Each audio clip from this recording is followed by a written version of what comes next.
Melissa Scott's trail cameras might contain clues about the disappearance of Lilly and Jack Sullivan. RCMP asked her for days of footage as the investigation into the missing children approaches the 3-week mark. It's scary, especially not knowing what happens. We definitely keep our kids a little closer to home. And the fact that it's found in the water, downriver, yeah, it's just strange. It's strange.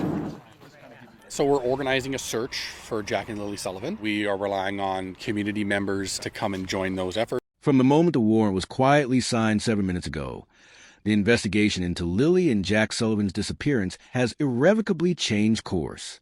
For weeks, the RCMP cast their net wide, chasing digital leads. Tip lines lit up, and search teams combed the Nova Scotia woods in a massive, resource-intensive search. Today, all of it converges on one man, Darin Geddes. He wasn't the children's stepfather, nor their mother's partner, which initially masked his potential involvement. He was a cousin, a seemingly concerned family member, who had been vocal in the public search efforts. However, beneath this facade, cybercrime analysts uncovered a damning trove of evidence, encrypted recordings, phone records, and digital footprints that paint a very different, far more sinister picture than that of a grieving relative. The initial search was a monumental, disorganized effort based on a missing person's narrative, but the shift, triggered by the acquisition of this digital evidence, has focused the entire weight of the police force onto Gaddes. The quiet signing of that warrant signifies the pivotal moment the police move from reactive searching to active pursuit of a suspect. This video will dissect every twist, every file, every snippet of hidden audio that forced the RCMP from passive responders to active pursuers, and explain why they're hours away from a shocking arrest. Subscribe now and join our community. Drop your prayers for Lilly and Jack below, so they know we're still fighting for them. It began with an anonymous tip, a calculated move by an unknown source. 5 days ago, the RCMP Cybercrime Division flagged an encrypted email bearing no name, no signature, only a trove of meticulously compiled materials, raw audio files, specific GPS pings, social media screenshots, and most critically, Melissa Scott's trail camera footage. That anonymous email was the digital spark that lit the fuse of the investigation.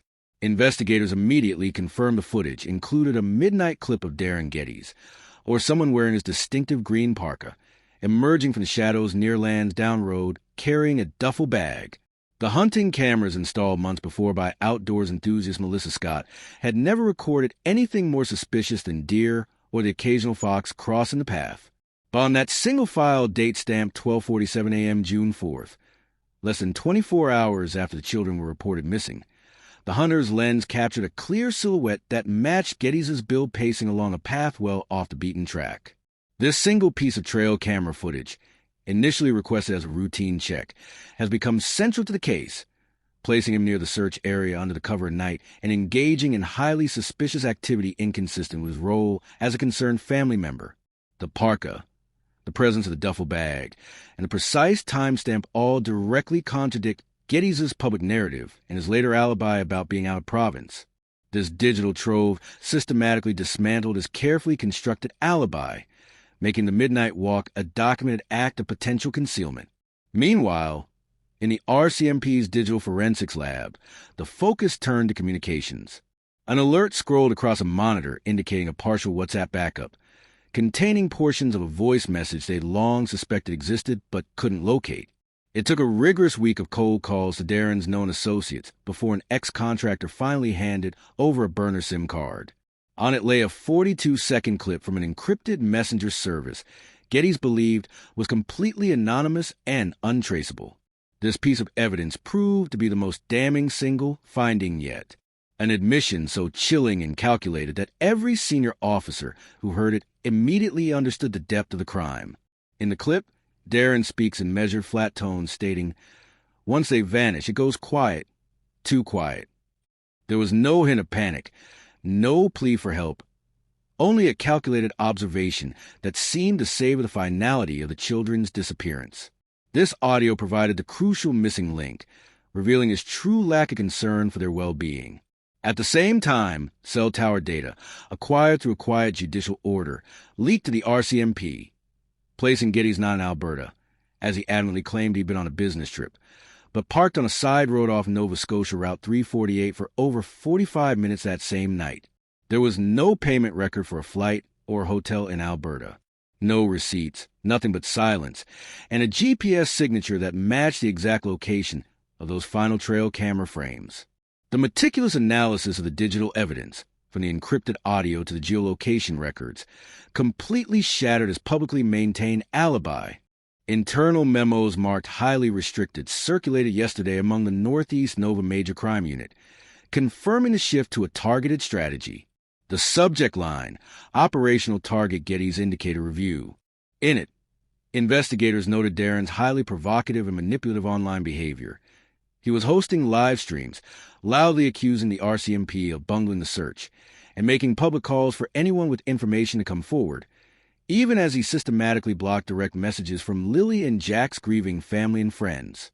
This pattern of behavior indicated an effort to control the narrative and divert attention. The story deepened significantly with a local neighbor's testimony.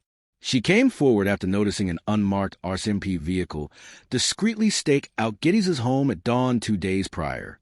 She told police that in the weeks after June 3rd, she'd often spot him leaving late at night. Each clandestine exit was marked by him nervously checking over his shoulder, often with a muddy pair of boots in hand, as if dumping critical evidence. Sometimes he'd carry 2 duffels. Other times, just one morning. She even recorded on her phone the screech of car tires pulling out his driveway at 2:11 a.m. The exact same timestamp was later found in Geddes' encrypted call logs to a former RCMP contractor's private line.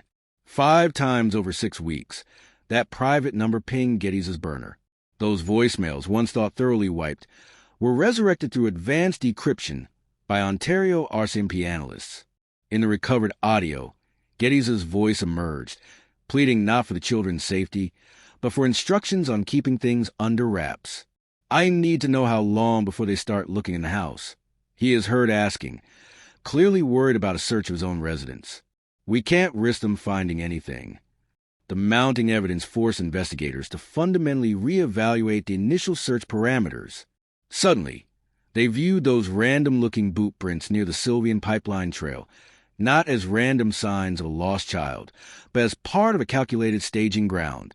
Geddes may have worn those distinct muddy boots after carrying one of the children or a heavy object along that specific route.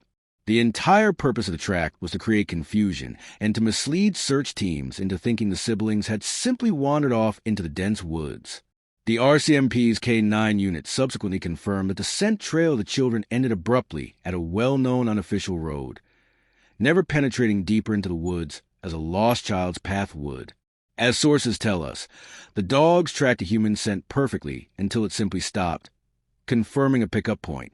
Furthermore, the pink blanket, that single, emotionally charged piece of evidence, the tattered, doll-sized blanket found near the septic field, was confirmed by the family as belonging to Lilly. However, forensic tests yielded a crucial result. Its fibers had trace amounts of diesel and soil from a construction site 2 towns over.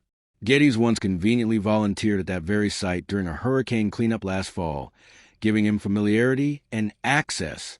That same secluded site, investigators now believe, became the secret transfer point. A park van, maybe a flatbed truck, idling in the dark, everything hidden under the cover of night. This forensic link between the planted evidence and Geddes' known distant location provides compelling proof of a sophisticated effort to divert police resources away from the true circumstances of the disappearance. Today, the culmination of weeks of digital forensics and field surveillance has arrived. The RCMP have convened a hearing before a provincial judge to ratify the arrest warrant under Section 139 of the Criminal Code, obstruction of justice. They plan to charge Darin Geddes with knowingly misdirecting investigators, fabricating physical evidence, like the blanket and stage boot prints, and potentially criminal conspiracy related to the kidnapping or disappearance. The Crown will forcefully argue that by controlling the narrative and introducing false leads, he actively obstructed critical early investigation leads that might have saved Lilly and Jack. Those 800-plus investigation tasks, those 1,000 video files, and hundreds of useless tips, all wasted precious, critical hours while Geddes allegedly used the same digital channels to bury the truth, pivoting suspicion away from himself and onto the wilderness. Inside sources confirm that once the warrant is officially dropped, Geddes will be arrested on site. Immediately, his personal digital ecosystem, including all phones, laptops, and even the hard drives from his trail camera network, will be seized for detailed analysis. The RCMP will then have the full legal authority to map his entire digital footprint, searching through deleted search histories, resurrected chat logs, and the final puzzle pieces, which include GPS coordinates downloaded from his car's telematics system. It will be the first time every single thread of his deceptive public persona is unraveled under oath. But let's not lose sight of the real victims. As this legal storm closes in on Darin Geddes, Lilly and Jack remain tragically missing. Two children whose lives vanished into thin air.